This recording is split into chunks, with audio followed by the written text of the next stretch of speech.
Chers amis, chers bienfaiteurs, Seigneur,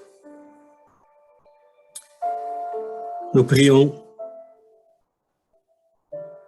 en ouvrant nos cœurs, nos âmes à ces beaux soleils de la vie, à cette belle lumière de ton amour. Des fois, Seigneur, nous avons faim, nous avons soif, et nous regardons l'immensité de cet amour qui est là pour nous. Nous voulons apprendre à ouvrir les portes de ces ressources. Donne-nous, Seigneur, la clé de l'humilité pour y accéder. Nous ne pouvons pas vous demander d'enlever les épreuves qui nous sont dues, mais nous vous demandons de nous donner la force de les traverser. Nous ne pouvons pas, Seigneur, vous demander d'arrêter des fois la souffrance qui visite nos vies parce que nous avons besoin. Mais nous pouvons vous demander de nous donner le courage de faire face à ces combats. Surtout, nous pouvons vous demander de nous envelopper dans cet amour qui est toujours là pour nous. Nous ouvrons nos cœurs, nos âmes. Nous souhaitons, Seigneur, cette vie immense, cette plénitude, cette abondance de ton amour. Que ces moments d'étude et de réflexion puissent devenir pour nous un moyen d'y accéder à cette abondance, à contacter ces amis qui sont là pour nous et qui nous ouvrent cette abondance et cet amour. Merci, Seigneur, de nous avoir donné une journée de plus, des amis, la possibilité d'apprendre et surtout le pouvoir de changer. Que ton amour nous guide, que ta bienveillance soit toujours avec nous. Merci, merci de ton amour. Merci, chers amis de la vie spirituelle. Merci, chers amis, car nous partageons ces chemins de croissance tous ensemble. Merci.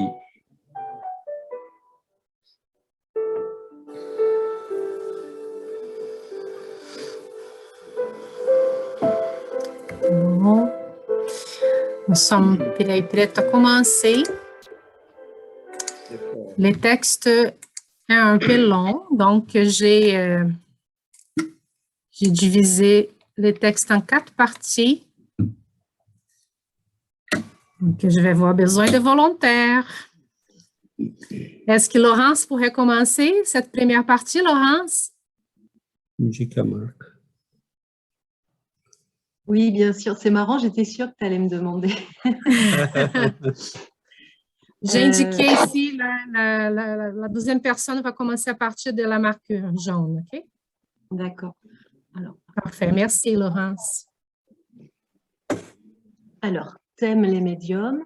Les médiums sont les sensitifs, les clairvoyants, ceux dont la vue perce le brouillard opaque qui nous cache les mondes éthérés et qui, par une éclaircie, parviennent à entrevoir quelque chose de la vie céleste. Il en est même qui ont la faculté de voir les esprits, d'entendre d'eux la révélation des lois supérieures. Nous sommes tous médiums, il est vrai, mais à des degrés bien différents. Beaucoup le sont et l'ignorent. Il n'est pas d'homme sur qui n'agisse l'influence, bonne ou mauvaise, des esprits. Nous vivons au milieu d'une foule invisible qui assiste, silencieuse, attentive, aux détails de notre existence, participe par la pensée à nos travaux, à nos joies, à nos peines. Dans cette foule, ont pris rang la plupart de ceux que nous avons rencontrés sur terre et dont nous suivîmes jusqu'au champ funèbre le pauvre vêtement usé. Parents, amis, indifférents, ennemis, tous subsistent et sont ramenés par l'attraction des habitudes et des souvenirs vers les lieux et vers les hommes qu'ils ont connus. Ces êtres invisibles nous influencent, nous observent, nous inspirent à notre insu, et dans certains cas même, nous obsèdent, nous poursuivent de leur haine et de leur vengeance. Tous les écrivains connaissent les heures d'inspiration, où leurs pensées s'illuminent de clartés inattendues, où les idées coulent comme un torrent sous leurs plumes. Qui de nous, au moment de tristesse, d'accablement, de désespoir, ne s'est senti parfois ranimé, réconforté par une action intime et mystérieuse? Et les inventeurs, les pionniers du progrès, tous ceux qui luttent pour agrandir le domaine et la puissance de l'humanité, tous ceux-là n'ont-ils pas bénéficié du secours invisible que nos aînés savent leur apporter aux heures décisives? Écrivains subitement inspirés, inventeurs soudainement éclairés, sont autant de médiums intuitifs et inconscients. Merci, Laurence. Christophe, est-ce que tu peux lire la deuxième partie? Oui.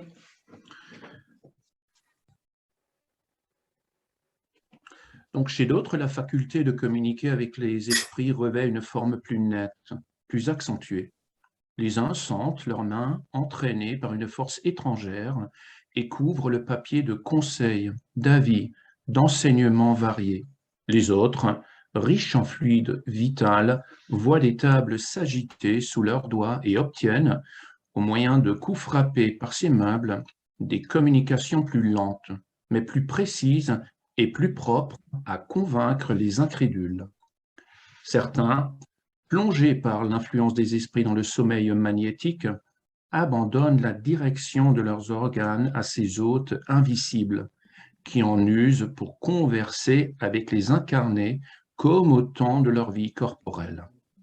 Rien de plus étrange et de plus saisissant que de voir défiler successivement dans l'enveloppe frêle et délicate d'une dame, voire d'une jeune fille, les personnalités les plus diverses, l'esprit d'un défunt quelconque, d'un prêtre, d'un artisan, d'une servante, se révélant par les attitudes caractéristiques, par le langage qui leur était familier pendant leur existence ici-bas. Souvent, des esprits connus et aimés des assistants viennent affirmer leur présence et leur immortalité, prodiguer à ceux qu'ils ont laissés après eux sur leur chemin ardu de la vie les exhortations et les encouragements, montrer à tous le but suprême. Qui peindra les effusions, les transports, les larmes de ceux qu'un père, une mère, une femme aimée viennent du sein des espaces consoler, réconforter de leur action et de leurs conseils. Certains médiums facilitent par leur présence le phénomène des apparitions, plutôt, selon une expression consacrée, des matérialisations d'esprit. Ceux-ci empruntent au périsprit de ces médiums une suffisante quantité de fluide, se l'assimilant par la volonté, condensent leur propre enveloppe jusqu'à la rendre visible et quelquefois tangible. Merci, Christophe. Adriana?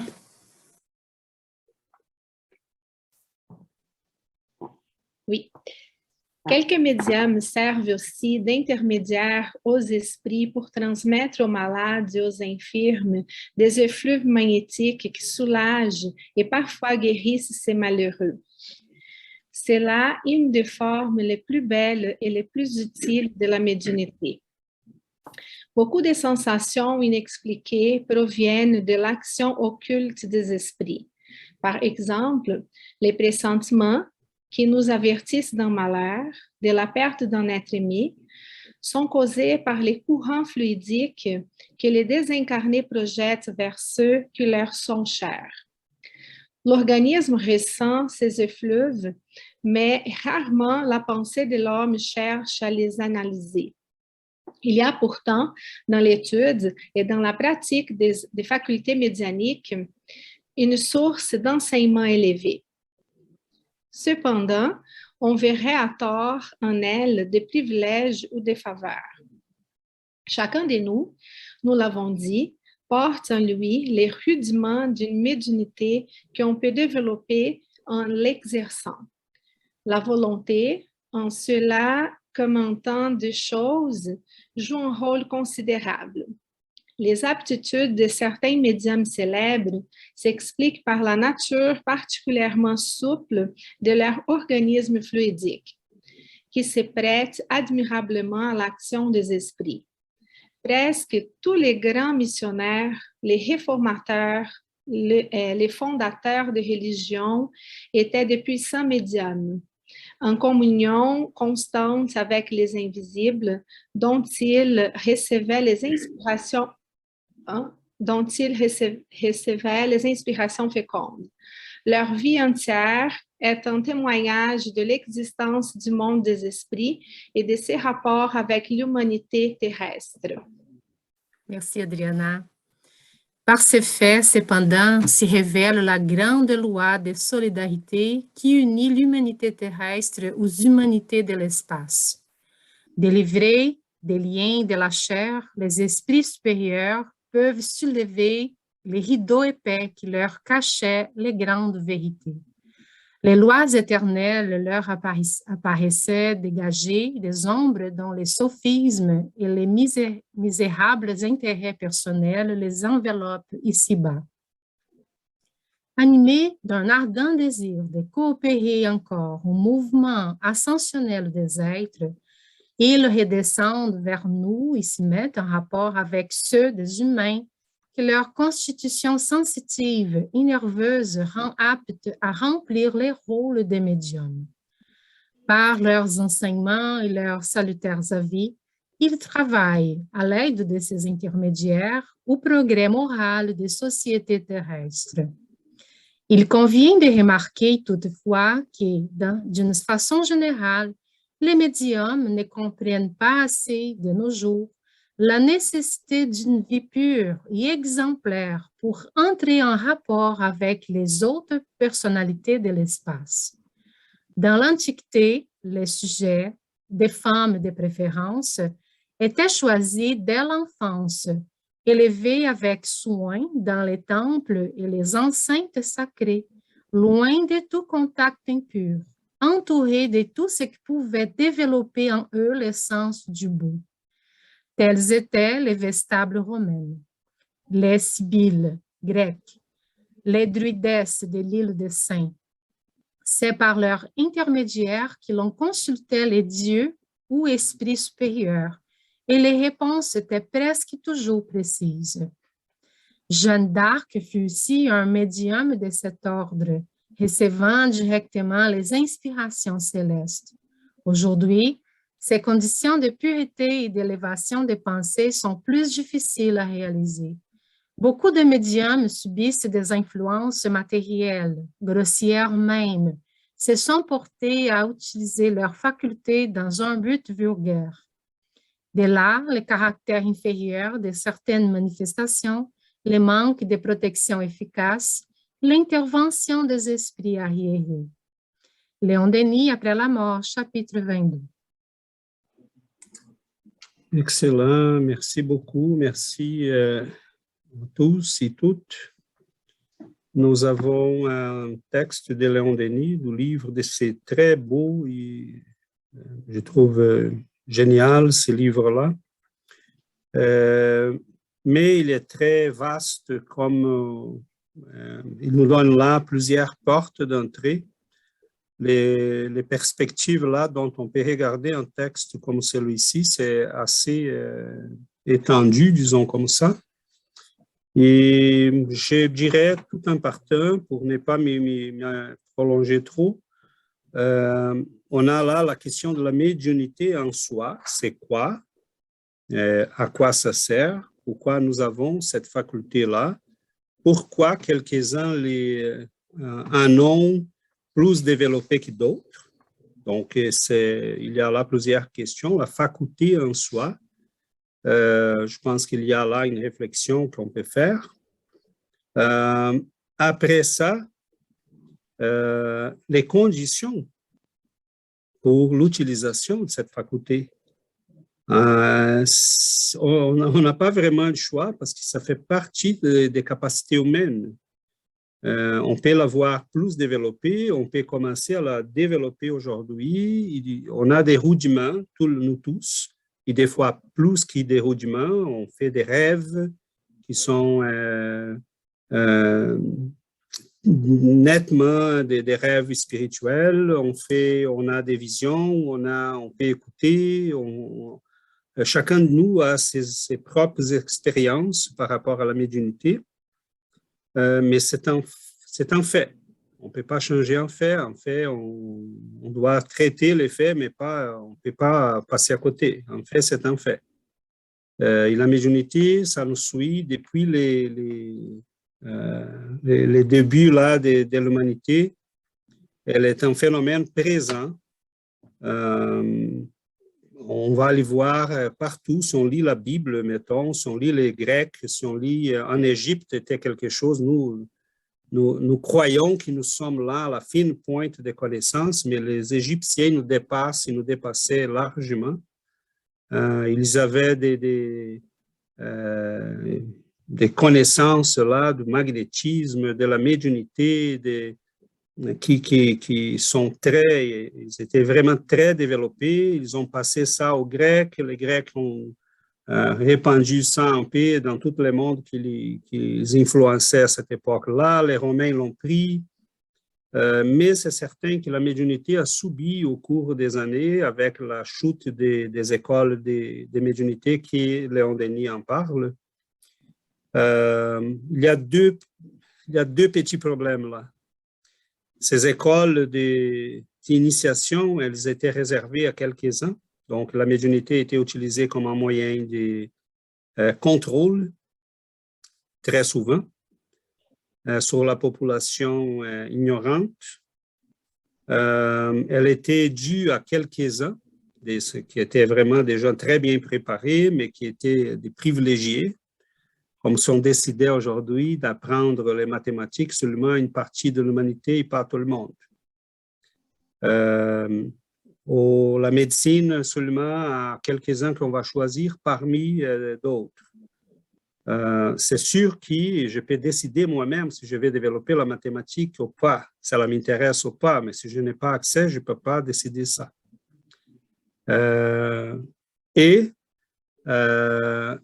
Le problème, c'est qu'avec la chute, la disparition de ces écoles d'initiation, la médiumnité a tombé dans les vulgaires. Donc, elle était toujours présente parmi la population. Les sorciers et sorcières étaient partout. Ils ont continué à vivre, à faire ces affaires. Ils avaient accès à des esprits pas très élevés, normalement. Et c'est là, ce genre de médiumnité que nous avons connu. Le christianisme avait une médiumnité puissante et présente dès le début. Les phénomènes sont partout, mais là aussi, avec la formation de l'Église et tout l'encadrement pour que les choses restent sous contrôle, on a étouffé cette communication qui était toujours présente entre les hommes et les esprits.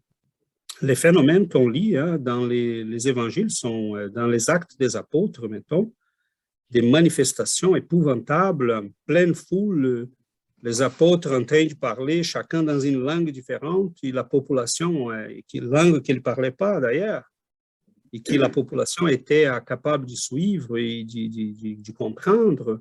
Donc, plusieurs phénomènes de grande puissance, mais tout cela doucement la peur, l'ignorance a étouffé. Rendu au 19e, on a là la beauté de l'apparition de la doctrine spirite. Allan Kardec a compris que cela ne pouvait plus rester des connaissances limitées à des privilégiés ou à des initiés. Il a rendu cette connaissance publique. Il y a écrit les premiers livres pour orienter, pour instruire, pour guider la médiumnité et les médiums. Je dirais qu'il a sauvé des milliers de vies, parce qu'à ce moment-là, on avait le développement de la psychologie, des sciences psychologiques qui amenaient tous ces gens à des hospices, les traitaient comme des fous et les rendaient fous, finalement, à force de les traiter comme des fous. Et finalement, Allan Kardec a montré, non, ça c'est une faculté humaine, ça nous appartient. On décide nous-mêmes si on veut la développer, si on veut l'étudier. C'est comme étudier la mathématique, la biologie, peu importe. Et voilà où nous sommes rendus. Cependant, 160 années après l'apparition de l'espiritisme, moi, personnellement, je vois là une nouvelle descente.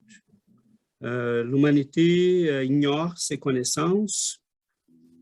Plusieurs médiums ne savent pas quoi faire avec sa médiumnité parce qu'il ne s'est pas répandu partout ses connaissances. Et Léon Denis va nous dire, les médiums ne comprennent plus, ne comprennent pas qu'est-ce qu'ils doivent faire pour être entourés des énergies positives, des esprits bienveillants, supérieurs.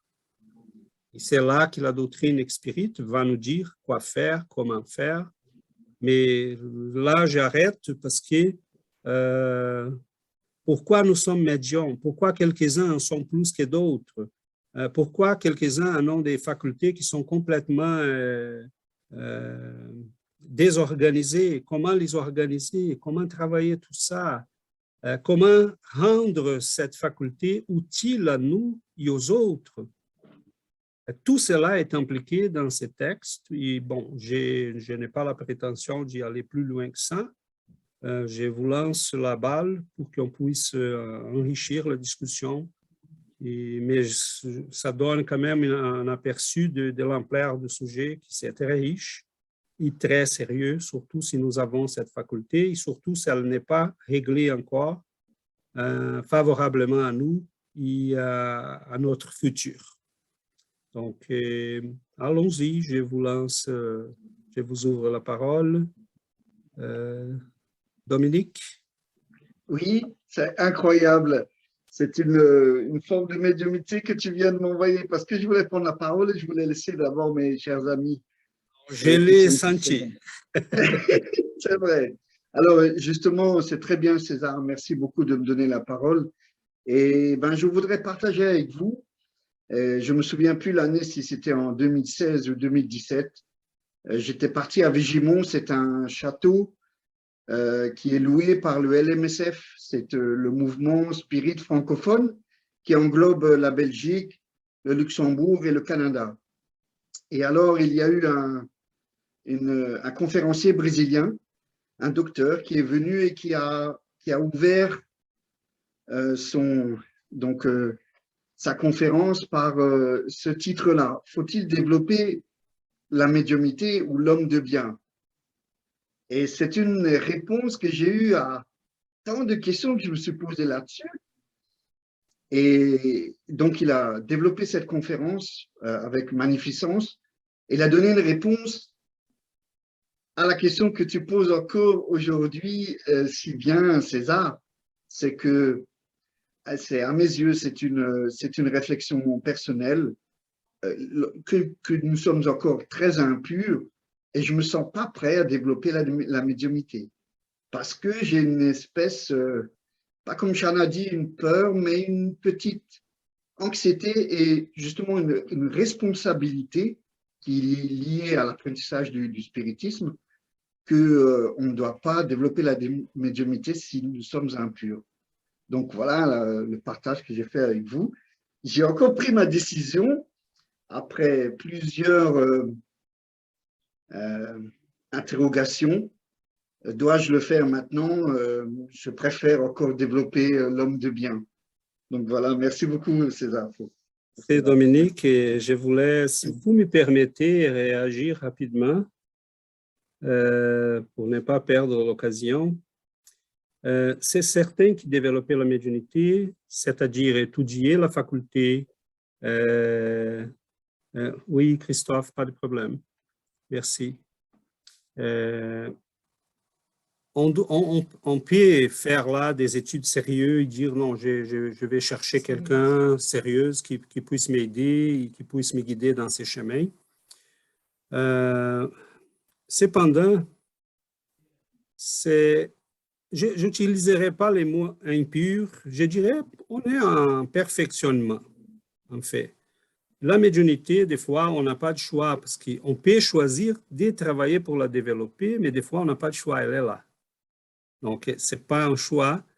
Je peux choisir de la apprimorer, de la perfectionner, de bien travailler cette faculté-là parce qu'elle est déjà présente. Et en fait, le développement de la médiumnité va venir comme une conséquence naturelle de notre évolution. On peut accélérer ça, on peut perfectionner si on l'a déjà. Mais en développant l'homme des biens que tu parlais, l'homme des biens, c'est quelqu'un qui s'occupe des autres. Là, tu t'approches de quelqu'un pour lui soigner. Et tu entends une petite voix dans ta tête.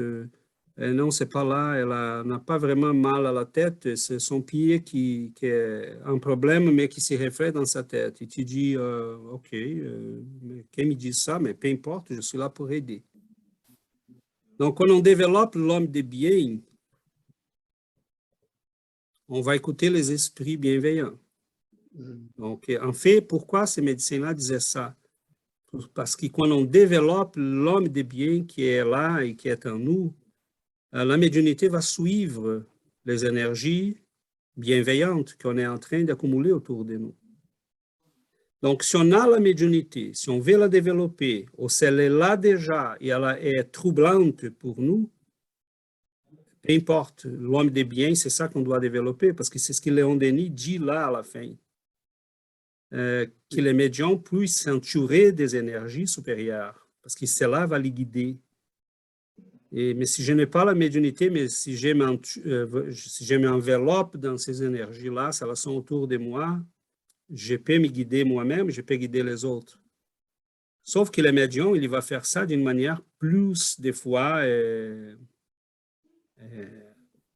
remarquable, disons. Il peut devenir un phare pour les autres, il peut devenir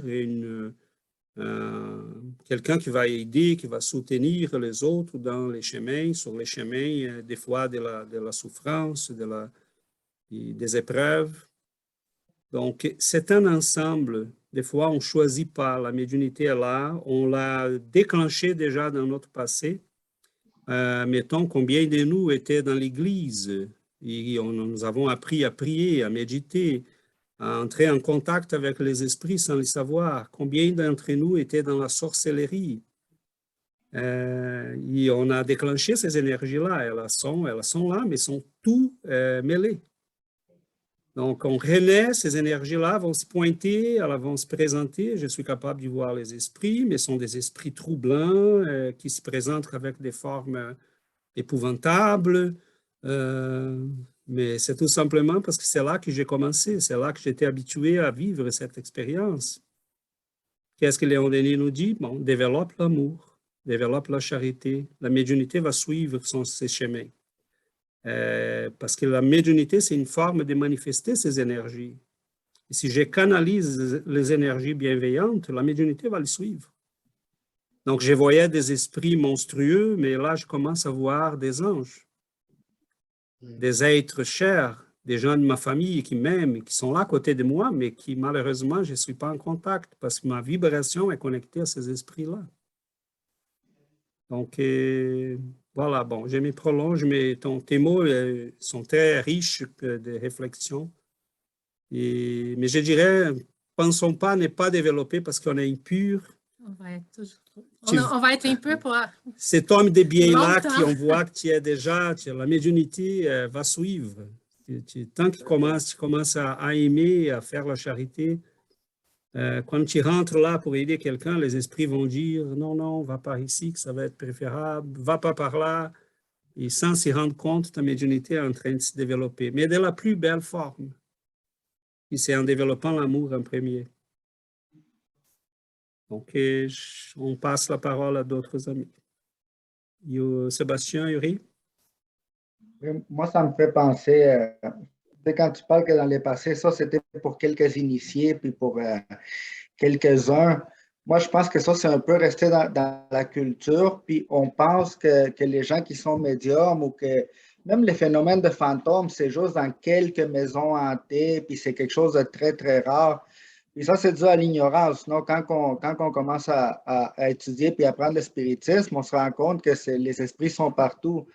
Et je pense aussi que même comme la plupart des gens pensent que ça, c'est un don spécial que quelques-uns ont, eux-mêmes, avec cette pensée-là, ils finissent par bloquer la médiumnité. Quand on connaît le pouvoir de nos pensées, alors même moi, avant de commencer le spiritisme, j'avais plein de sensations, des étourdissements, douleurs à la tête, puis tout ça, puis j'ai compris que c'était les esprits qui sont là, puis qu'en réalité, ils sont partout, non? Et la doctrine nous éclaire vraiment là-dessus. Alors, je pense qu'il y a beaucoup d'ignorance, puis la majorité des gens sont dans cette ignorance-là qui leur permet pas de connaître d'où ils viennent ces maux de tête qui viennent de nulle part, ou des fatigues, ou des choses comme ça. Puis, tout est associé après à...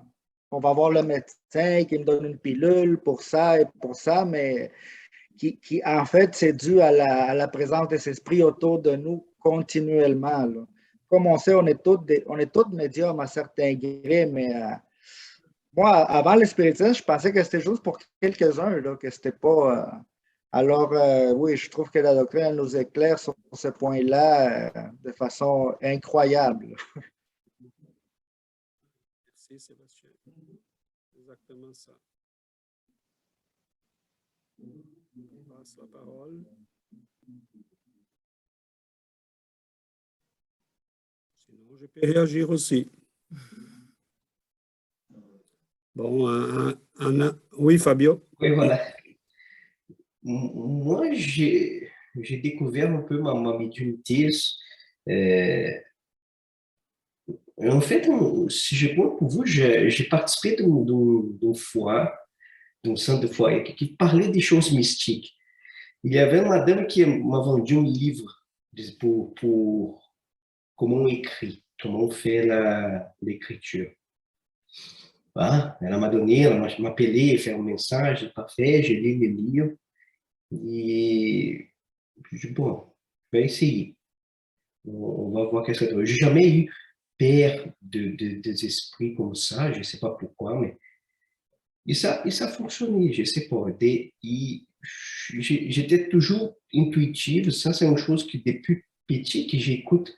Tu sais, tout le monde a ça, là. On écoute la petite voix et c'était juste que j'ai commencé à prendre conscience de, bon, qu'est-ce que c'est cette petite voix? Peut-être c'est mieux entendre cette petite voix. Et franchement, je pense que vous tous savez aussi, normalement, quand on écoute la petite voix, ça va bien. On doit écouter la petite voix, les choses. Pas dans cette chaîne, non, fais pas ça, c'est mieux pas. Alors, juste pour complémenter un peu avec Dominique, moi, je vois pas vraiment comment... Bon, c'est sûr que la médiumnité, si mal utilisée, peut, oui, déranger la personne, mais dans votre cas, ou les peu que je vous connais, que je sens, je pense que la médiumnité va qui fait de bien pour vous. Franchement, je vois, je sais pas, je connais pas vous personnellement, mais l'effet de vous être ici, de participer de ces réunions, vous avez l'air vraiment d'une bonne personne. Alors, je pense que tranquillement, je pense que ça ne peut pas nuire. Si vous êtes déjà une bonne personne, si vous avez des bonnes intentions, elle peut aider nous. C'est juste ça. Merci, Fabio.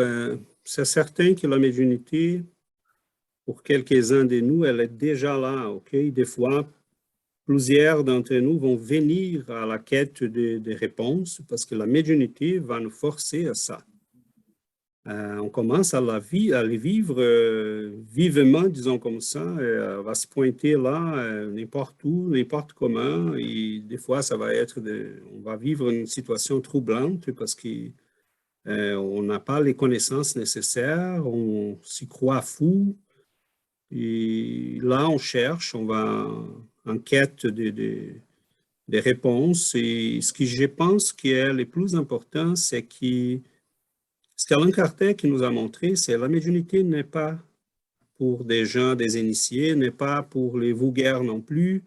Elle est pour l'être humain qui veut comprendre à soi-même, qui veut comprendre sa nature, qui veut développer ses compétences.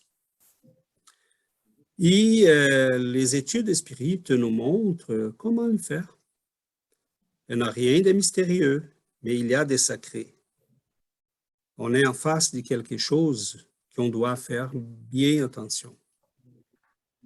On ne touche pas à ça si on n'a pas vraiment un esprit d'humilité, une volonté d'apprendre, de se faire guider par la lumière. Ça, c'est très important. C'est pour ça que développer l'homme des biens, c'est déjà la première chose à faire pour développer la médiumnité, sans s'y rendre compte. Parce qu'il sait avoir en face de quelque chose qui est sacré, qui est belle, qui nous dépasse. C'est pour ça que Moïse, je me rappelle des gens qui nous ont écrit, mais César, là, vous mettez avec ces choses-là d'esprit, des gens de France d'ailleurs, qui nous ont écrit pour dire, mais ça, Moïse, il l'interdit. Je dis, oui, il l'interdit parce qu'on ne peut pas interdire ce qui n'existe pas. On peut seulement interdire ce qui existe. Et il est interdit parce que les gens le faisaient pour décider s'ils allaient acheter une chèvre ou un cheval, s'il devrait marier sa fille avec un gars X ou Y. C'est pour ça que les gens consultaient les médiums, les voyantes. Et Moïse était un sacerdote formé en Égypte. Et il voyait ça, il disait, mais Seigneur, ils n'ont aucune idée des quantités d'obsessions-là qu'ils sont en train de déclencher dans leur vie. Donc, qu'est-ce qu'il faisait? Il pourrait faire. Je vais créer une école en plein désert en faisant marcher mon peuple de l'Égypte jusqu'à Israël. Je ne peux pas faire ça, donc on interdit. C'est simple comme ça. Il a, s'il a interdit, Jésus l'y a débloqué parce qu'il a vécu des phénomènes dès sa naissance. Les phénomènes étaient là partout. Et son contact avec les esprits obsesseurs était clair, évident, net. Il guérissait les gens qui étaient obsédés.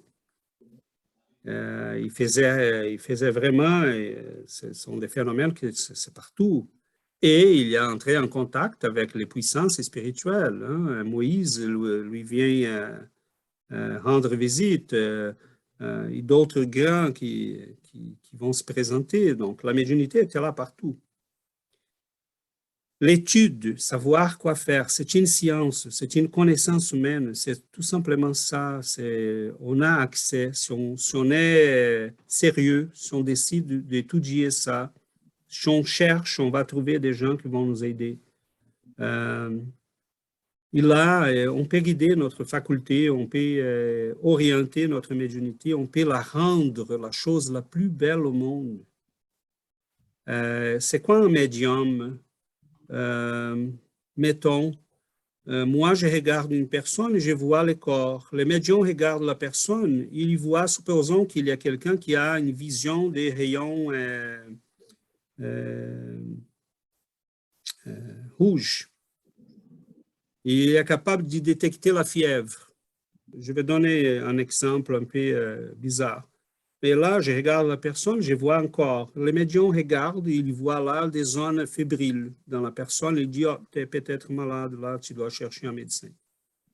Le médium, c'est quelqu'un qui a une capacité de voir et de sentir et de subir des expansions de son périsprit qui vont lui permettre d'entrer en contact avec les plans spirituels, parce que les esprits n'ont que les périsprits, ils n'ont plus les corps physiques. Et ils vont entrer en contact avec les êtres incarnés aussi. Je peux rentrer dans une réunion et je peux sentir là une personne qui ne va pas tout bien. parce que je suis capable de détecter, je suis capable de subir cette expansion-là de mes perceptions avec les périsprit. Donc, qu'est-ce qu'on fait? Imagine une personne qui ne sait pas qu'est-ce qui se passe. Elle rentre dans un supermarché, elle commence à sentir les personnes, les gens qui sont là. Ça commence à devenir de la folie pour elle. L'espiritisme va dire non, t'inquiète pas, c'est tout simple. Cela est parfaitement réglable. Tu vas apprendre à quoi faire, comment maîtriser ça. C'est une faculté, tu ne dois pas le voir comme une malédiction. C'est une puissance qui est en toi et que tu peux la régler, orienter, développer. Si tu le fais correctement, tu vas devenir quelqu'un qui va être capable de guider ta vie d'une manière merveilleuse parce que tu vas t'entourer des bons esprits. S'il t'utilise pour aider les autres, toi, tu es la première personne à être aidée. Et tu vas aider d'autres. Parce qu'on a pas mal des aveugles sur cette planète. Oui, Yuri? Oui, bonjour. Je voulais un petit peu partager avec les nouveaux dans le groupe, celui-là qui me connaissent déjà, mais celui-là qui ne connaissent pas un petit peu mon histoire. Ma médiumnité s'est réveillée un jour à mes 40 ans. À mes 40 ans, j'ai 43 ans, ça fait 3 ans. Et c'était une expérience très difficile. Je n'avais pas de guide, j'étais toute seule avec mon mari, on essayait de survivre. Je n'étais pas capable à tel point que je n'ai pas été capable de travailler pendant 6 mois, étant donné que l'énergie était trop forte. Je ne pouvais même pas m'en occuper de moi-même, tellement c'était difficile. Alors, la seule chose qui m'a aidée, c'était l'espiritisme. Comme César a dit, c'est ça qui m'a poussée.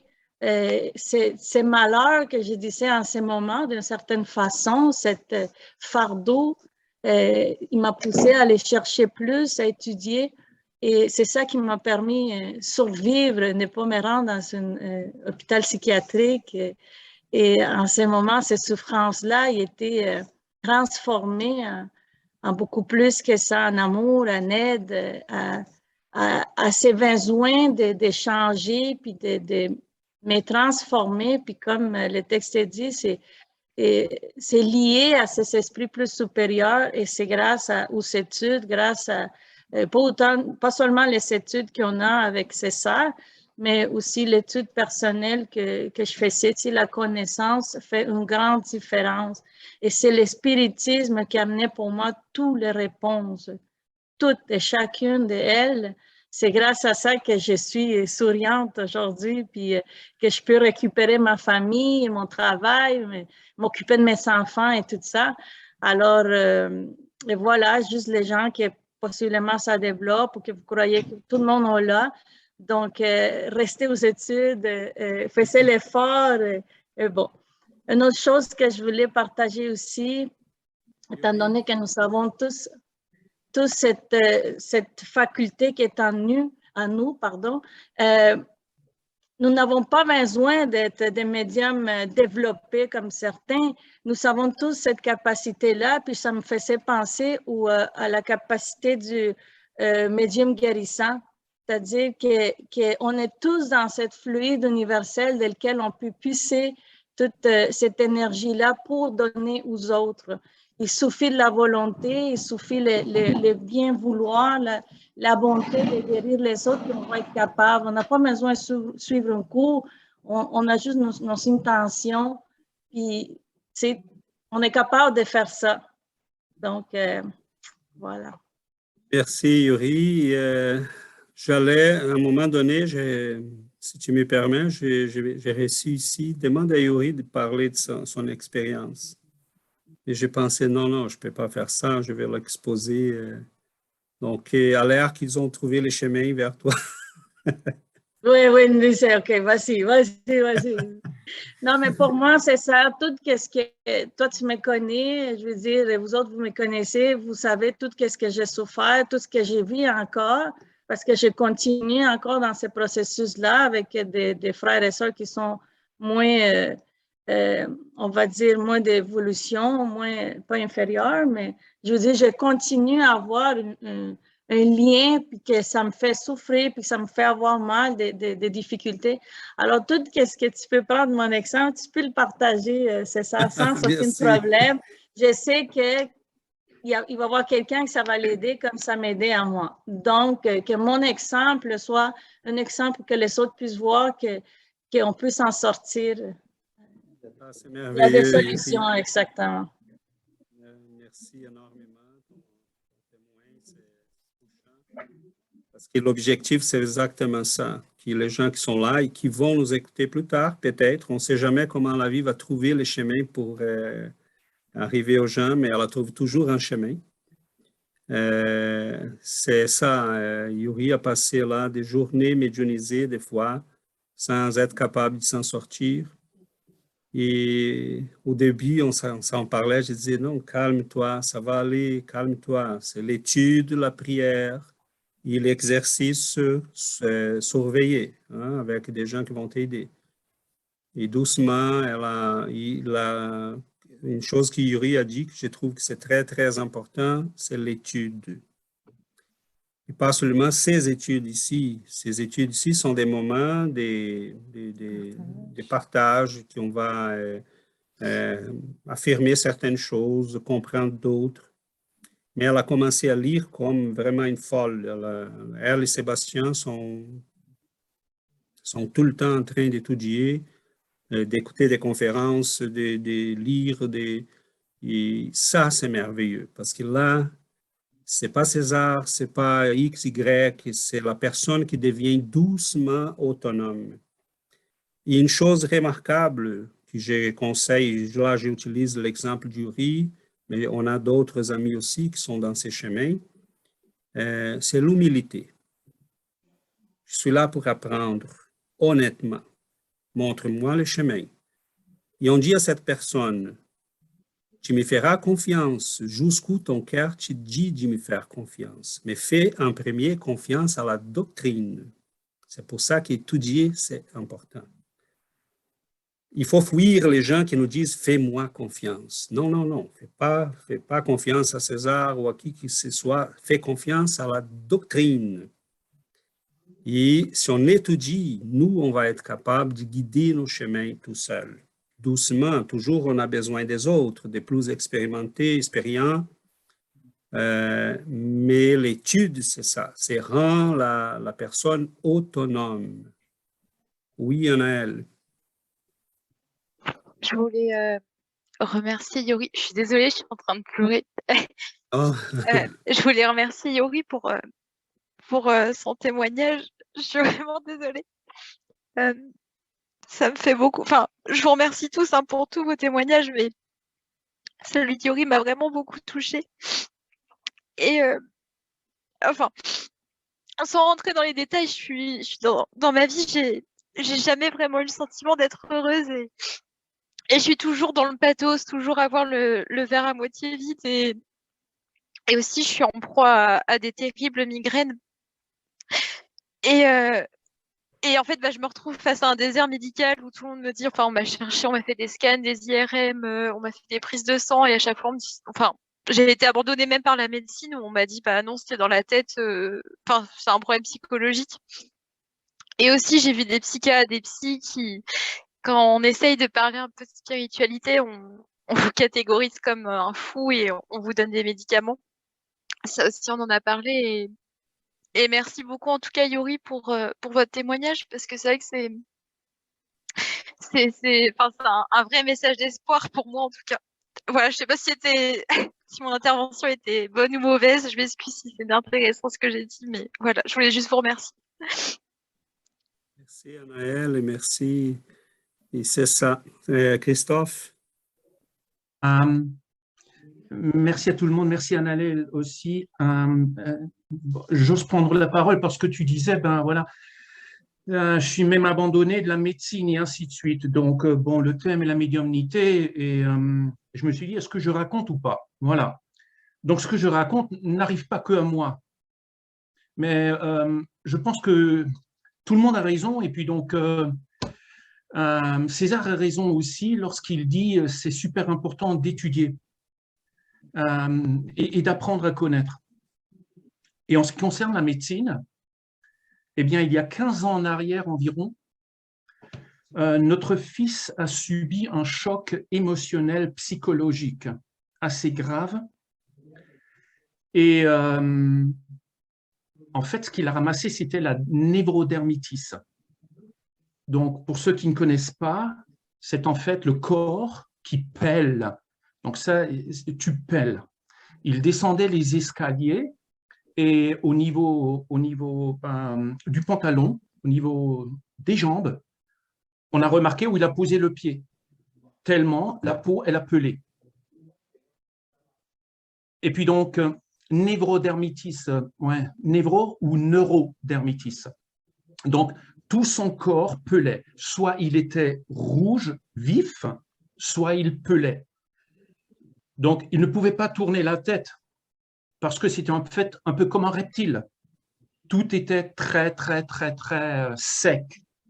Donc, j'ai pris une bouteille d'huile d'olive, je l'ai enduit avec de l'huile d'olive et puis donc je l'ai massé avec de l'huile d'olive pour qu'il puisse bouger un peu.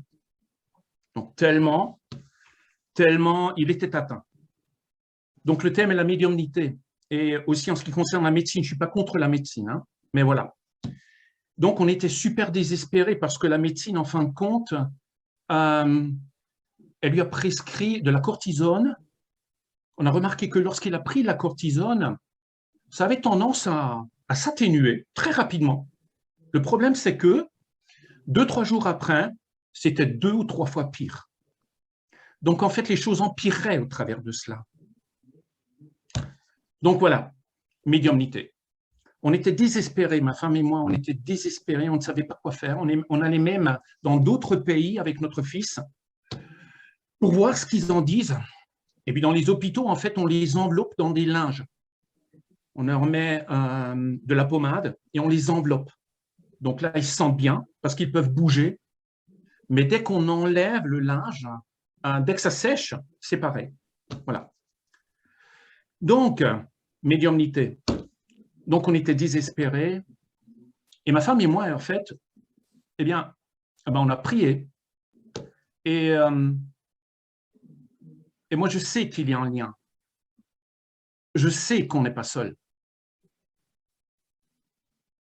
Je le sais. Donc, j'ai demandé de l'aide. Très sincèrement, honnêtement. Parce que ici, sur cette terre, plus personne ne pouvait nous aider. On était voir des médecins, des guérisseurs, on était voir tout. Donc, un soir, comme l'étude spirit nous l'apprend aussi, un soir, je rêve. Je rêve que je suis assis dehors à une table avec ma femme, nous sommes au ski. Et derrière nous, il y a des gens à l'autre table qui parlent de ce thème. Névrodermitis. Ils parlent de ce thème. Donc, je suis à table avec ma femme, je parle avec ma femme, et dans ce coup, j'entends derrière moi, on parle du thème actuel, mais je rêve, je dors. Et j'entends quelques mots, quelques bribes. Je me réveille, je vais travailler le lendemain, mais avant de travailler, une voix me dit, il faut absolument que tu prennes un papier pour écrire ce dont tu te rappelles.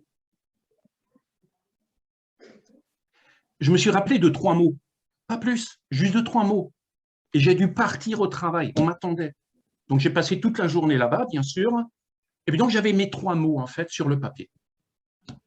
Et ils provenaient de mon rêve. Donc je suis allé sur Internet et dans Google, j'ai mis 3 mots. Et je tombe pile poil sur un site Internet à l'étranger d'une femme qui s'est spécialisée en névrodermitis. Je la contacte, j'envoie des photos, elle est exaspérée. Et puis donc, au fur et à mesure, il y a un travail en commun qui se met en place. On a dû changer toute notre alimentation, mais bien d'autres choses encore. Donc, c'est ma femme aussi qui a beaucoup dû changer parce qu'elle a dû cuisiner tout autre, alors qu'on mangeait super sain avant, mais ça ne guérissait pas notre fils. Voilà. Donc, nous avons tous changé notre alimentation pour qu'il mange seul son repas à lui, de cette manière-là, et ainsi. Bref. En tout cas, c'est au travers de ce rêve, au travers de, je sais pas, médiumnité, c'est vrai qu'on est tous médiums. Voilà. Donc, moi, je vous raconte mon histoire, mais ça n'a rien à voir avec moi, en fin de compte. Mais c'est comme ça que ça s'est passé. Et c'est au travers de l'autre monde, en fin de compte, que notre fils a pu guérir. Les médecins, ils n'ont rien compris. Mais personne ne voulait savoir non plus comment il a fait pour guérir. Bon, qu'importe, ça c'est un autre thème. Mais c'est comme ça que ça s'est passé.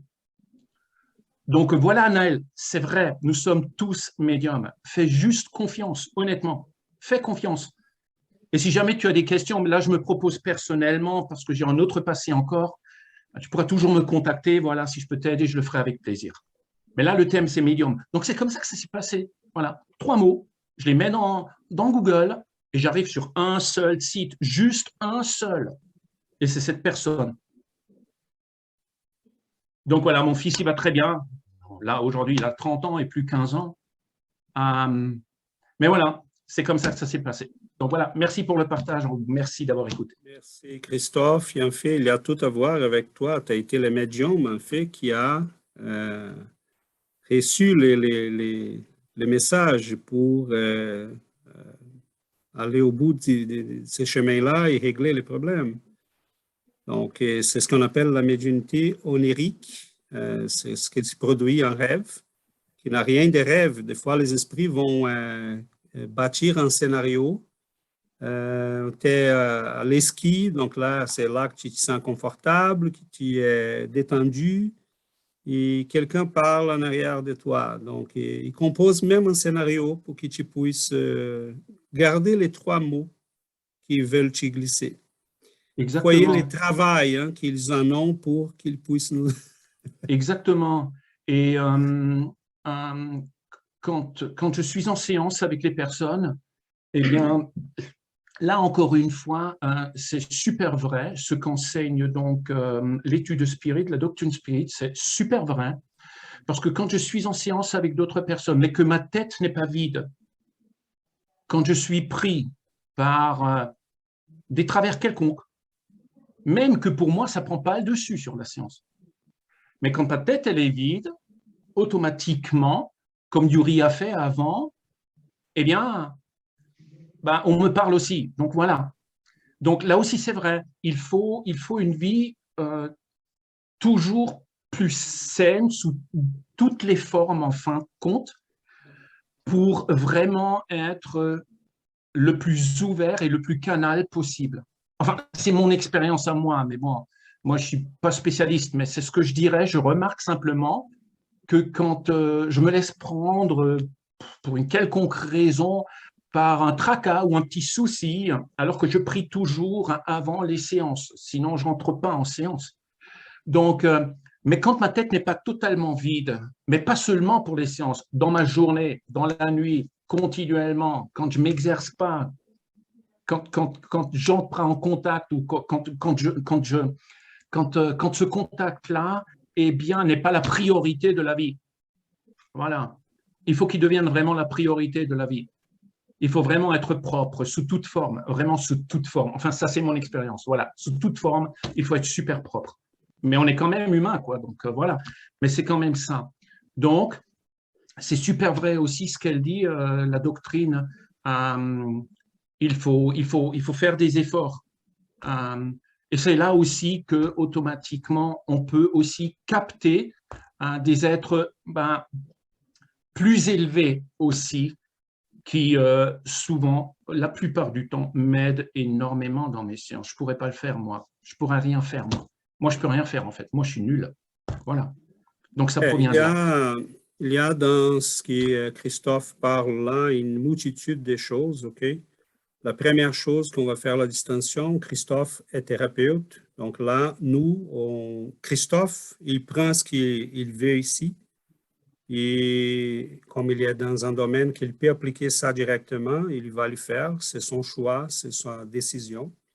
J'ai des amis qui sont inhalothérapeutes, d'autres qui sont infirmiers, d'autres qui sont professeurs. Et on va tous utiliser ce qu'on apprend ici dans un contexte de vie appliqué. Pour lui, évidemment, en étant quelqu'un qui travaille avec comme thérapeute, il peut utiliser ça d'une manière évidemment plus directe. Mais j'ai une amie qui est inhalothérapeute, une autre qui est infirmière. Moi, j'enseigne des fois, je suis dans une classe, là, je vois quelqu'un qui ça va pas bien. C'est ma médiumnité, mais je suis là comme professeur et j'utilise ça dans le cadre de ma vie, parce qu'on ne va pas séparer la médiumnité. Sauf que, qu'est-ce que nous faisons ici? On veut que les gens qui viennent ici puissent avoir accès à des connaissances. Où est-ce qu'ils vont l'appliquer? Je ne sais pas. Comment ils vont le faire? Je ne sais pas. Ça ne me concerne pas. Mais nous sommes ici pour que les gens qui viennent puissent accéder à la connaissance spirituelle, puissent savoir quoi faire avec cette connaissance et décider d'eux-mêmes comment l'appliquer. Donc, quand on parle d'études, l'étude, c'est en fait cette possibilité des moments de partage, parce que lire des livres tout seul, c'est difficile aussi, surtout qu'on a un langage là qui les gens ne sont même plus habitués. Ça, ce n'est pas la faute de ces écrivains, c'est la faute de la diminution de la culture épouvantable qu'on a eue dans ces dernières décennies. Au point que là, j'ai fait une parenthèse, les gens parlent de changer les livres pour les adapter, mais là, ça va être la catastrophe. Hein? Prenons Victor Hugo et on va l'adapter à nos langages, ben, ça va être vraiment catastrophique. Pauvre Victor Hugo. C'est nous qui devons faire l'effort d'être beaucoup plus cultivés, pas lui de diminuer sa beauté. Mais revenant à la question, quand on dit aux gens, et je pense, là je parle spécifiquement à Anaëlle qui nous a donné son témoignage des difficultés qu'elle est en train de vivre, mais on a tous passé par là. Et le témoignage d'Yuri, c'est vraiment quelque chose qu'on doit remercier parce que moi, personnellement, j'ai vu comment Yuri est arrivé, j'ai vu son combat, Alexandre aussi, Adriana aussi, on a la chance d'être personnellement ensemble de temps en temps. Et Alexandre aussi a beaucoup souffert. Alexandre a beaucoup souffert aussi, Anaëlle, parce que là, il rentrait dans un supermarché, il sentait ce que les gens ressentaient, il tombait en dépression parce qu'il était à côté de quelqu'un qui était en dépression. Moi, je sentais ça depuis tout petit. J'avais une capacité de sentir les gens. Et cela peut nous rendre très malins, très manipulateurs. À un moment donné, je me suis rendu compte que j'étais capable de manipuler les gens. Parce que je savais ce qu'elle pensait, je savais ce qu'elle sentait, et j'étais toujours un pas en avant. Donc, c'est là que les médiums sont dangereux aussi, pour eux-mêmes, pour les autres. Donc, qu'est-ce qui va te rendre autonome? Fais confiance, comme Christophe a dit, mais fais confiance à l'étude, à tes guides, à l'amour. Christophe dit pureté, être le plus, oui, c'est sain possible, ça c'est très, très beau, mais tu peux manger n'importe quoi, tu peux ne pas plus prendre des douches, mais si tu es capable d'aimer, tu vas être clean. Okay? C'est ça, aimer, être bon, être généreux, c'est ça, être clean. Okay? Oui, manger sainement, c'est parfait. Okay? Mais c'est tout simplement un complément. On va en parler dans une étude prochainement, probablement. Je pense que ça, c'est important. Mais fais confiance. Il y a, Christophe, là, quelque chose qui t'a dit que je pense qu'il faut redire, on n'est pas tout seul. Et doucement, on trouvera les chemins, on trouve les moyens. ce qui paraît terrible aujourd'hui, on va plus tard, si on demande à Yuri, là, tu me dirais quoi aujourd'hui? Un Seigneur qui était simple, mais je ne le voyais pas. Oui, Anaël.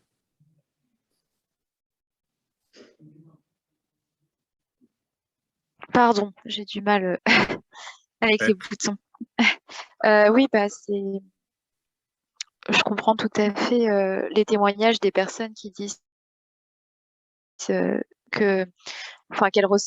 ressentaient les émotions des gens pendant très longtemps et même encore aujourd'hui, c'est quelque chose que j'ai beaucoup de mal à gérer. Ou des fois, ça me prend. Alors, je travaille dans une librairie, donc je vois beaucoup de monde qui passe. Et des fois, je ressens beaucoup, surtout la tristesse des gens, en fait. Je sais quand une personne rentre dans le magasin, ou même ça m'arrive aussi beaucoup dans le bus, c'est quelque chose, la tristesse ou la colère, enfin, toutes les émotions qu'on dit négatives, ça, je les capte très facilement chez les gens. Et la joie, un peu moins. Mais ça, je sais tellement à quel point c'est difficile quand on a l'impression d'être une éponge émotionnelle. En fait, on nous classe d'hypersensibles, parce qu'il faut bien mettre un mot dessus pour en revenir à la médecine. Mais oui, ça fait beaucoup de bien d'entendre que, même si on le sait au fond de nous, ça fait du bien d'avoir ce groupe et d'entendre qu'on n'est pas seul. Autant là, avec ce groupe, on n'est pas seul sur cette terre, mais c'est vrai qu'il y a tellement d'autres plans, on n'est vraiment jamais seul en fait. Et encore une fois, je voulais vous remercier. Merci à toi, en fait, et merci à nous tous, parce qu'on partage ces chemins ensemble, et je voulais tout simplement réagir rapidement avant de passer la parole à Adriana. Tu vas apprendre, OK, doucement, comment régler et comment contrôler ces choses-là. Comment bloquer des fois, ou comment utiliser ça de manière plus intéressante. Sentir les gens, sentir les esprits qui s'approchent. Des fois, on commence à sentir une tristesse, qu'on dit, oh, une joie, des idées claires, tout est beau, tout est parfait, je vois clair. Et des fois, on va se rendre compte que, oh, c'est pas moi, mais OK, vas-y, j'aime ça. Ça va venir aussi, OK?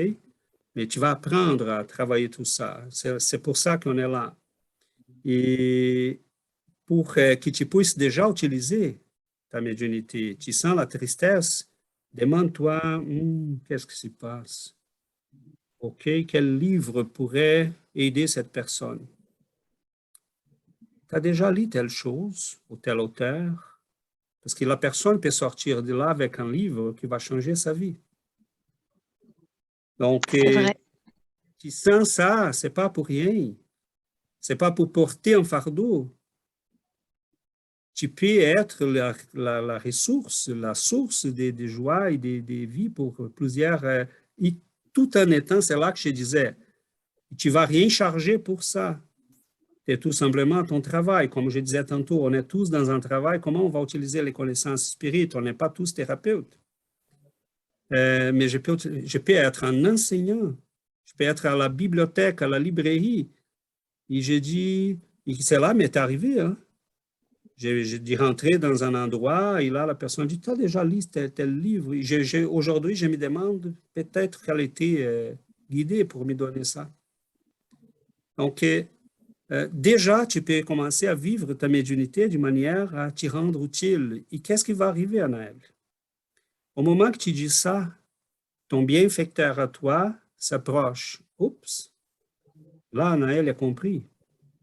Mais les bienfaiteurs de la personne qui est là aussi, tout ce qu'il attend des fois, c'est un médium qui puisse glisser à son protégé un petit mot, un livre. Donc, tu n'as pas besoin de parler de spiritisme, tu n'as pas besoin de dire quoi que ce soit. Des fois, c'est tout simplement dire, si tu as déjà lu ce livre-là, et des fois, les esprits vont te dire, elle est triste parce qu'elle a un problème de famille. Ou elle a un problème au travail. Donc, tu commences à rentrer dans cet univers et tu vas être entouré par les esprits bienveillants, les tiens, et c'est de la personne. Donc, tu verras là, donne-toi le temps, okay? Ça va venir. Doucement, continue sur ces chemins. On n'arrête pas. Okay? Et doucement, tu n'auras plus besoin tu vas sentir toi-même, tu vas voir toi-même. Et gardons tous toujours l'humilité et l'étude sérieuse. Il y a des gens qui étudient beaucoup, mais sont orgueilleux. Et des fois, ils vont s'y éloigner parce qu'ils n'ont plus besoin de personne.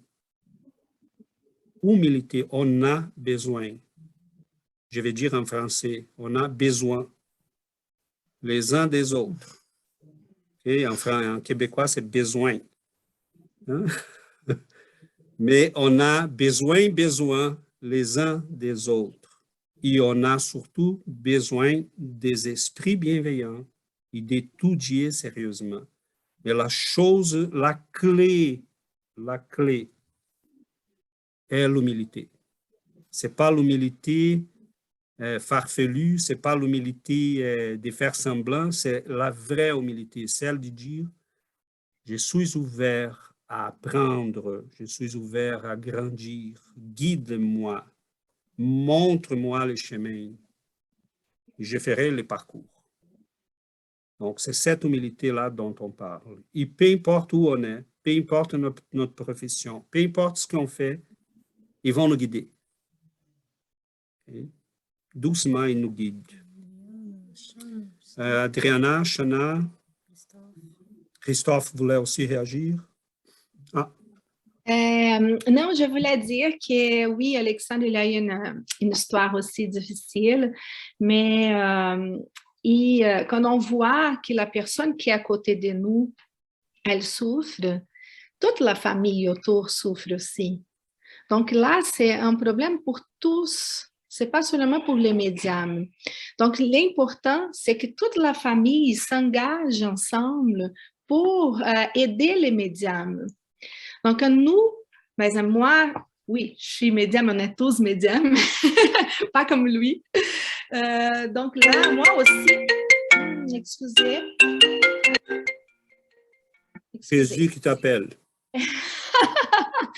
Et là, moi aussi, si moi j'étudie, comme Sébastien, il étudie pour aider Yuri.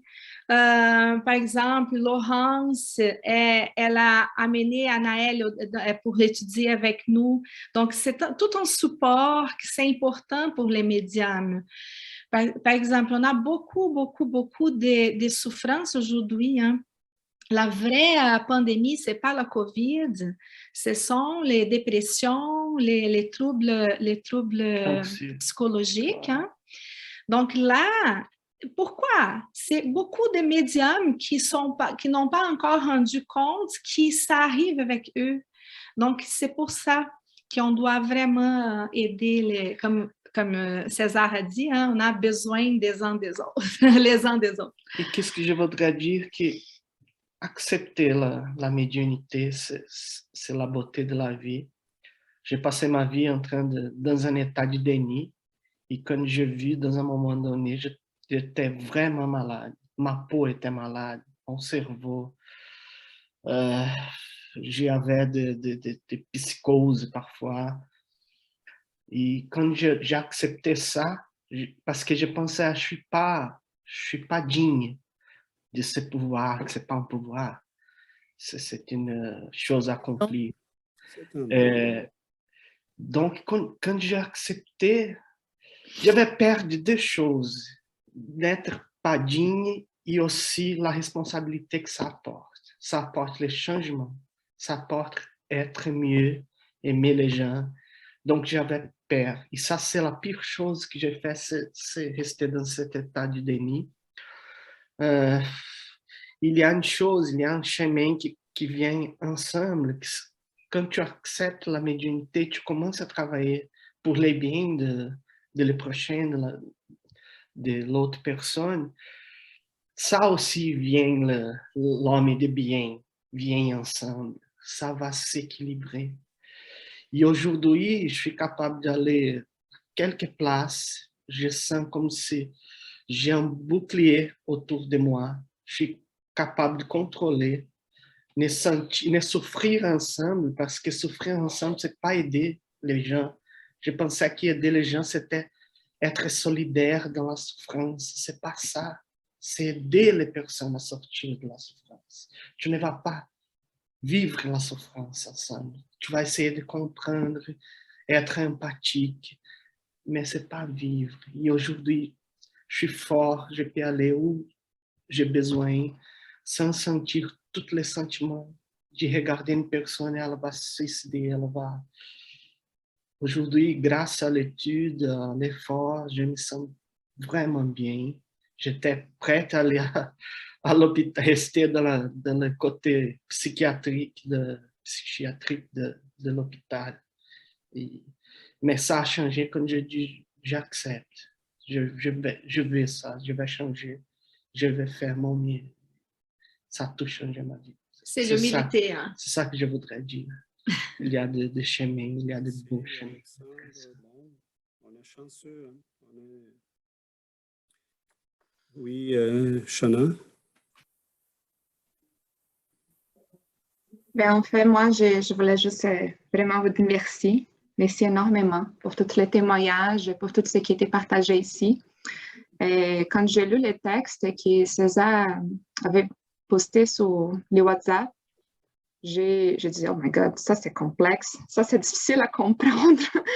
Et puis, quand ça a commencé l'étude, je me disais, est-ce que j'ai quelque chose à partager? Ben, j'ai pensé, ben, s'il me demande quelque chose, je veux dire, ben, la médiumnité, je ne connais pas. J'ai entendu parler d'une façon très superficielle. Je sais que c'est drôle parce que ça gardait dans ma tête. À chaque fois que César expliquait, qu'on a lu les textes, tout ça, ça ne me venait rien à l'esprit. Et avec tous les témoignages, tout ce que vous avez discuté, j'ai dit, oh my God, j'ai vécu la médiumnité au cours de ma vie. C'était incroyable, incroyable. C'est comme si, en rétrospective de plusieurs moments de ma vie, ça m'est venu à l'esprit. Il m'a fait penser, tu te souviens de ça, ça. Et je dis, oh wow, c'est vrai. C'était vrai. Donc, j'ai vu un moment très particulier maintenant. Et puis, j'espère avoir de la chance de pouvoir vous partager avec vous bientôt. Mais c'était vrai que, juste pour vous donner une petite une idée rapide, quand j'étais jeune, j'étais un enfant très vif d'esprit. Donc, qui est très créatif, plein de fantaisies, plein d'idées, puis il est très réprimé aussi dans ce sens. Donc, oh non, tu as beaucoup des idées, non, cache ça, non, écoute, arrête ça, c'est pas bon, comme vraiment, j'étais dirigée vers la partie rationnelle, la partie logique, et puis moi, j'étais vraiment un enfant de très corps. Je sentais les gens. Je me souviens, quand j'étais jeune, je sentais beaucoup de présence, comme des fois, je voyais des choses, et moi, j'ai parlé à moi-même, c'était juste de mon imagination. Je me faisais croire que c'était des films, des fantasies, des choses comme ça. Je me souviens très bien une journée, j'ai vu une image devant la porte de ma chambre et je commençais à plier. J'avais 11 ans environ. Je passais toute la nuit en train de plier plus fortement. Je demandais que je ne voulais pas voir ça, je disais à moi-même que c'était des choses de ma tête. Je faisais ça tellement fort que je me suis éloignée complètement de n'importe quelle condition parce que j'avais peur. J'avais peur de ne pas être crue. J'avais peur de me sentir toute seule. Je n'avais pas de connaissances. En tout cas, c'était fort pour moi. Et même aujourd'hui, quand je me pense encore si c'était des images ou quoi. Mais plusieurs événements s'est passé au long de ma vie. Moi, j'étais un enfant que tout le monde disait « Oh my God, tu es plein d'énergie, C'est un enfant que tout le monde voulait être à côté. » Mais à chaque fois que j'étais entourée de gens, je me sentais tellement fatiguée. Ça, je ne comprenais pas. Toute cette interprétation que je viens de vous partager ici, je l'ai maintenant. Ce n'est pas quelque chose que j'ai déjà pensé auparavant. Je viens de la voir tout de suite. Et puis, je me dis, OK, donc ça fait du sens. Je suis allée étudier un peu de la psychologie. J'ai été enlevée pour être avocate la journée que je me suis inscrite pour faire mon inscription à l'université, j'ai changé d'idée, j'ai mis la psychologie. J'ai passé à l'université, mais je n'ai pas eu l'approbation de mon père qui me disait ça, que c'était des choses de folles. Mon père restait 3 mois sans me parler et je n'ai pas été allée faire les cours.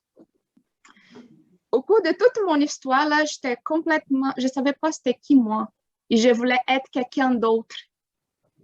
Et c'était une sous-section des événements qui m'a fait aller chercher être quelqu'un d'autre qui serait accepté, qui serait valorisé, mais que ce n'était pas moi-même. Et puis, dans un moment donné, on a changé de pays et je commençais tellement rationnel, tellement raison, que j'oubliais tous les côtés spirituels, tous les côtés corps, émotionnels qui faisaient partie de moi. Et je suis tombée dans une dépression. Et j'ai lutté fortement, parce que ça, c'était pas moi. Je sentais le besoin de sortir de cette condition, mais je savais pas comment. Jusqu'au moment qu'un événement très fort est arrivé avec mon fils, une maladie. Et au moment que je pensais, OK, c'est là que je ne veux pas être capable, c'est là que je ne veux pas être capable de m'en sortir, c'était le moment où je me sens plus fort, que j'ai plus de confiance, que je me suis plus connectée à la spiritualité. C'est le moment où je trouvais tout l'amour qui toujours était là pour moi et que je n'étais pas capable de voir parce que j'avais peur. J'avais peur et j'avais peur. Et c'est là que je me suis rendu compte que je vivais une vie de peur au lieu de vivre une vie d'amour pour laquelle j'étais née à vivre. Donc, je vous remercie énormément pour ce témoignage parce que ça m'a donné une interprétation que je n'avais jamais eue dans ma vie à toutes ces circonstances que je vis. Comme je dis, quand j'ai commencé, je dis, ben, j'ai rien à parler de la médiumnité, je ne sais même pas c'était quoi. Et maintenant, je dis, oh, wow, oui. Donc, merci énormément à tous. Merci, Shana.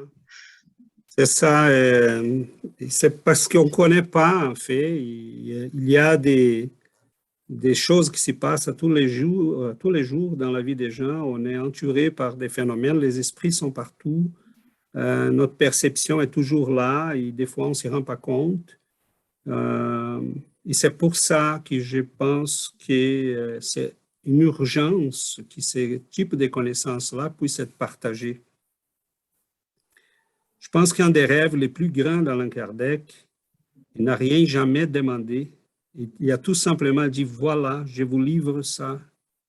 Profitez-en, c'est pour vous. Donc, pour moi, c'est les plus grands missionnaires qu'on a eu dans ces derniers siècles. Parce que quelqu'un peut me guérir. Je peux aller chez Padre Pio et sortir de là comme la fille qui n'avait pas une iris, est sortie de là, capable de voir en voyant. Oui, il y a des gens qui peuvent nous guérir là, mais c'est ponctuel. Ça ne va pas guérir notre âme, ça ne va pas guider notre esprit, ça ne va pas nous montrer les chemins. Et c'est là que, pour moi, la connaissance, c'est fondamental, c'est essentiel, c'est ça qui va nous guider, c'est incorporer ça. Et avec ça, oui, là, je peux moi-même devenir un guérisseur, parce que je peux guider d'autres, je peux montrer le chemin à d'autres. Donc, c'est là, je pense qu'on va y arriver doucement. L'expérience que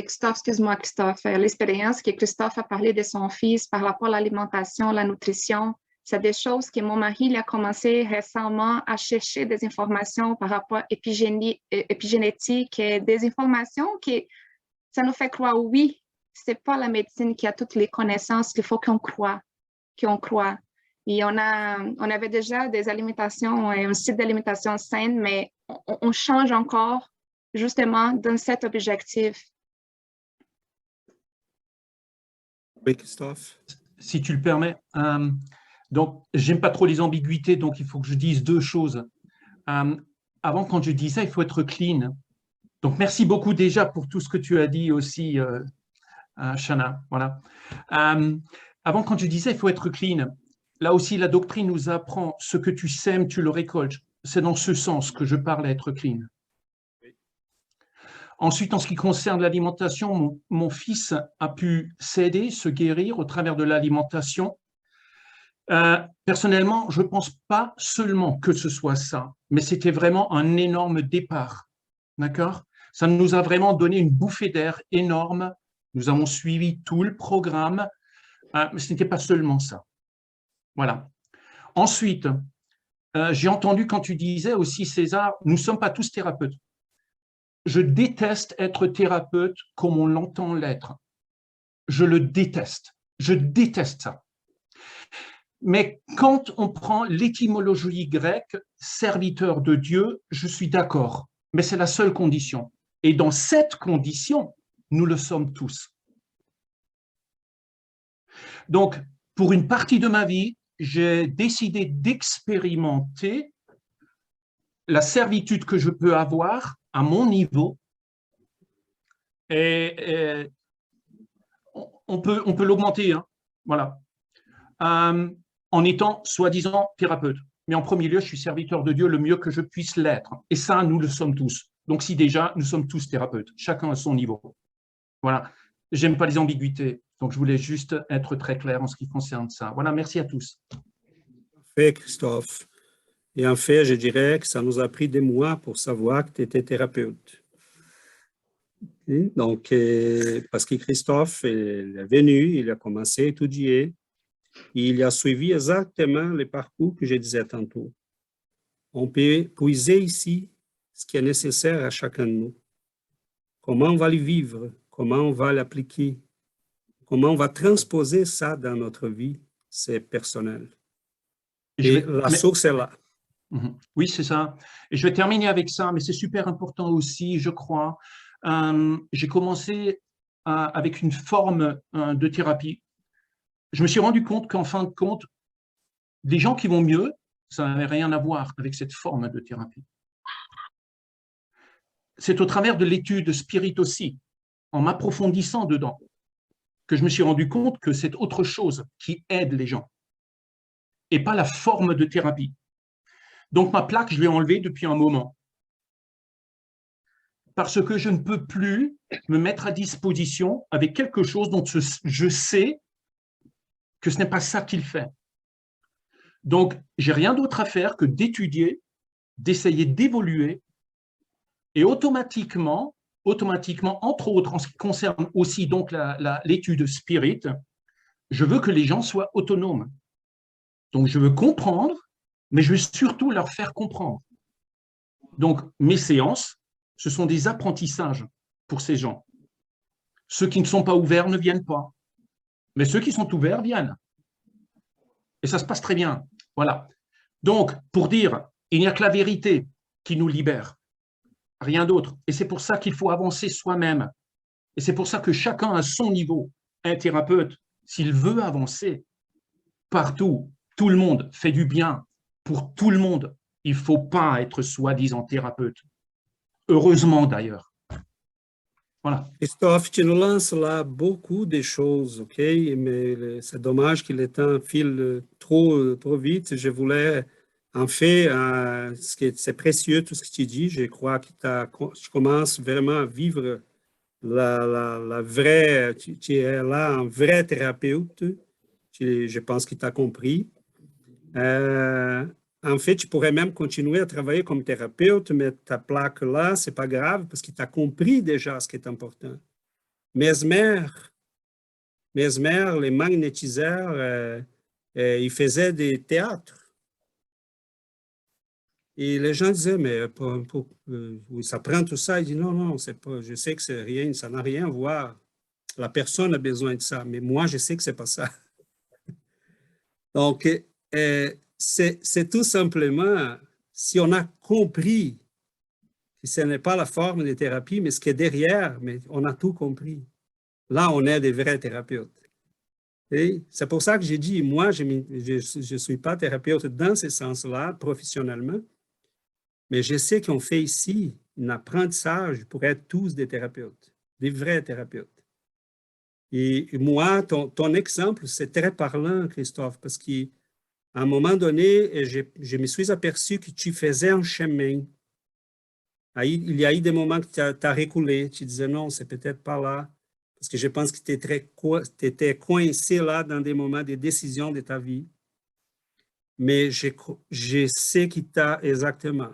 Je sais que tu as fait ton chemin. Et tu commences à trouver là des choses qui vont vraiment être d'une grande utilité dans ta vie pour les autres aussi. Donc, c'est le chemin pour nous tous. Okay? Que nous soyons capables de vivre ça en amour. Je pense à cet immense amour de ces esprits bienveillants qui viennent sur Terre, qui sont à côté de nous à ce moment. Qu'est-ce qu'ils veulent? Qu'est-ce qu'ils veulent? Qu'est-ce que nous avons à offrir? Et ils veulent tout simplement qu'il y en ait plus de monde qui soit capable de briller. C'est plate d'être libre et n'avoir rien à personne à qui en parler. C'est très plate n'être plus en prison, mais tous mes amis sont en prison. Donc, qu'est-ce qu'ils veulent? Ils veulent faire d'autres libres, capables comme eux. Mais il faut sortir de la prison, on a besoin d'amis. Donc, je pense que c'est ça. Et pourquoi Jésus est venu des ampleurs, des lumières où il habitait pour vivre avec nous? C'est de l'amour, c'est dire, mais je me sens tout seul. C'est basiquement ça. J'ai besoin de vous. Mais il faut y parvenir, il faut se libérer. Donc, je pense qu'on est sur un très bon chemin. Que ces esprits bienveillants puissent nous guider et que nous puissions devenir des routes pour d'autres, des chemins pour d'autres aussi. Continuons. Et on verra beaucoup de miracles, de petits miracles. Hein, parce qu'on ne les voit pas des fois, mais ils sont partout. Avoir des amis, partager les chemins avec quelqu'un d'autre. Nous sommes là plusieurs à partager ces chemins. Chacun va les faire à sa manière, à son niveau d'évolution, comme Christophe disait, en puisant ce qu'il a besoin. Mais ce n'est pas grave. On a les privilèges de faire ces chemins ensemble. Et on a les privilèges de connaître ces baumes-là, cette médecine de l'âme. Donc, faisons confiance. Et je ne m'excuse pas de temps, parce que je pense qu'on l'a utilisé amplement et de manière très positive. Donc, on fera attention pour l'avenir, mais aujourd'hui, je pense qu'on l'a... Je pense que c'est pas... On a explosé le temps d'une demi-heure, mais c'est riche et je pense que tout le monde est content. Voilà. Donc, on va clôturer notre réunion. Yuri va pouvoir. Oui, Yuri fait la prière. Donc, allons-y.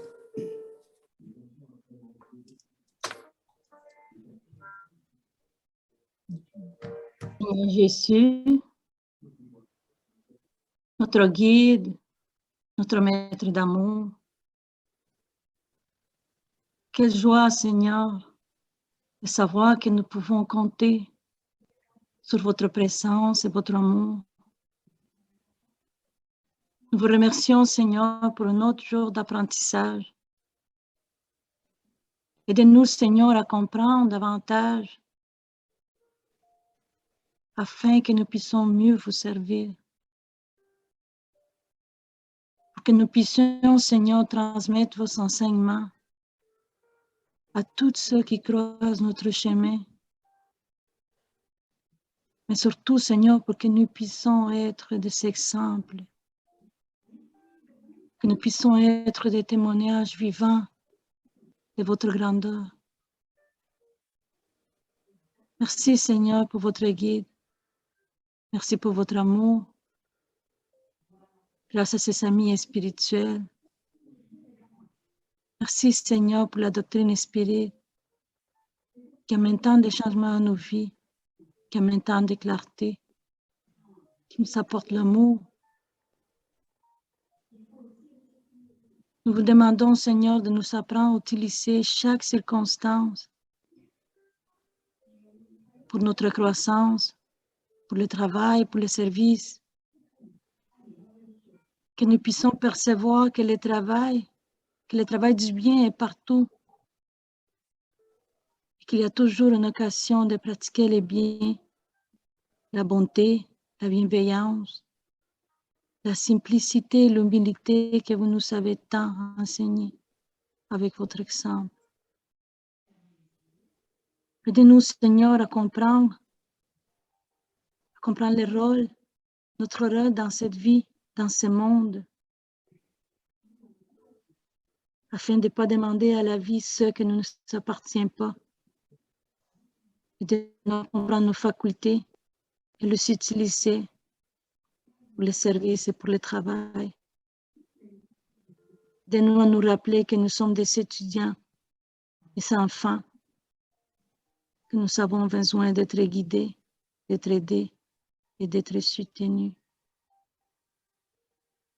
Fortifie-nous, Seigneur.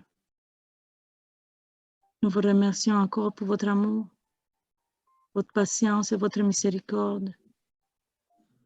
Et nous vous demandons que l'amour de cette prière soit porté à tous nos frères et sœurs dans les besoins, à tous ceux qui souffrent, à tous ceux qui sont heureux, à tous ceux, Seigneur, qui vous connaissent et à tous ceux qui ne vous connaissent pas. Merci, Seigneur. Merci, cher bienfaiteur. Votre paix et votre amour restent avec nous pour toujours. Merci. Merci à tous.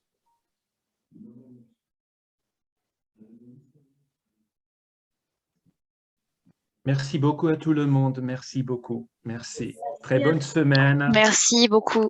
Merci. Au revoir. Merci. Bonne semaine. Au revoir. À la prochaine. Bonne semaine, à la prochaine. Ciao. Merci. Qu'est-ce que j'ai fait? Bye bye, Monsieur Dumoulin. Bye bye, tout le monde. Bye, bonne journée. Bonjour. Merci. Pas déconnecté ici. On ferme ici, bye bye. Oui, bah oui, c'est moi je veux pas. C'est pas C'est grave. en haut de l'écran. Mais oui, mais j'ai un truc qui est apparu et j'ai plus accès. Bon, on essaie Pas de grave. on s'en va. On sort ici. Bonne fin de semaine. Bonne fin de semaine. Au revoir, merci. Au revoir. Bye bye.